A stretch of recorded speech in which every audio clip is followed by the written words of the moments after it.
It's the design of the train involved in the Cannon Street crash that's cause for serious concern. Today's report says it contributed to the number and extent of injuries.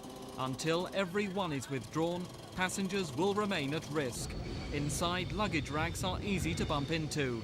Passengers ignore BR warnings and open doors as they enter stations. But even more concerning is the fact the trains, known as 415 EMUs, are so weak they can break up in an accident. Could this accident happen again, and if so, why? Regrettably, yes, because the circumstances that prevailed at the time of the accident still exist. And that is that the old rolling stock is still in existence? Yes. So passengers are at risk today? Regrettably, yes. 642 new networker carriages are on order with safe luggage racks and sliding doors. Had one of these trains hit the buffers at Cannon Street, hardly any damage would have been caused. But even when all the new trains are delivered, 104 of the old-style carriages will exist. Network South East can't afford to replace them. Slam-door trains will also keep running on Kent Coast routes for the foreseeable future. The government say they've given BR £2 billion to invest this year and can't afford more.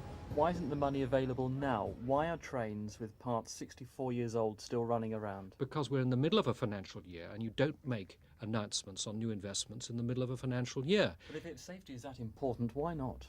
Well, because each year British Rail has a total budget, £2,000 million of public sector support. This year, 92-93. It's already decided how that's going to be spent. You've got to provide new train stock.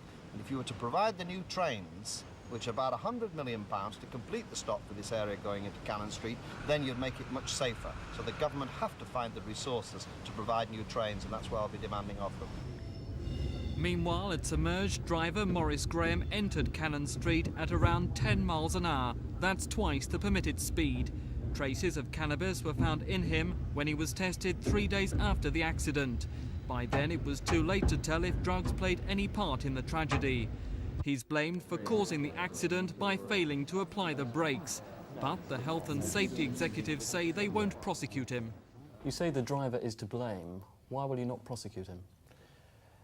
I've given this very careful consideration and we do not feel it would be appropriate in this case. Why not?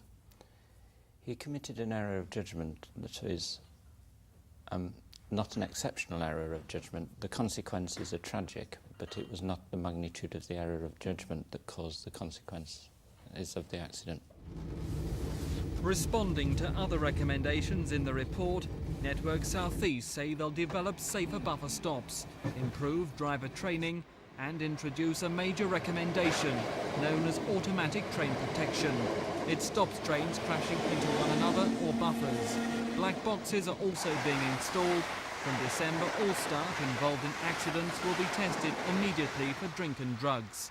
The publication of today's report has been traumatic for some of the Cannon Street victims.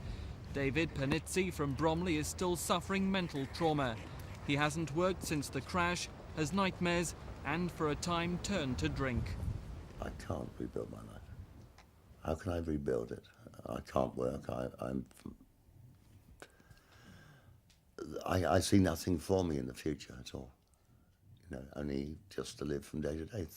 Thanks to my wife, family and friends, I can live my life, but it's difficult.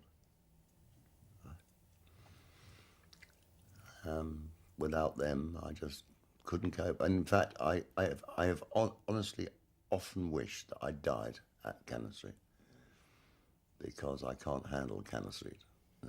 Yeah, I really can't. And I'm sure if you talk to a dozen of other people, 2 dozen, 5 dozen, 10 dozen, they would all say the same. I am rather upset that Mr. Graham has still got a job and I haven't, right? He's been redeployed within the Network South East. There's no doubt major safety improvements will result from the Cannon Street disaster. That's providing the government give Network South East the money they need to implement today's recommendations. It's clear that most blame lies with driver Maurice Graham. He's been disciplined and demoted, but he'll not be prosecuted. This is Mike Pearce at the Health and Safety Executive for Thames News.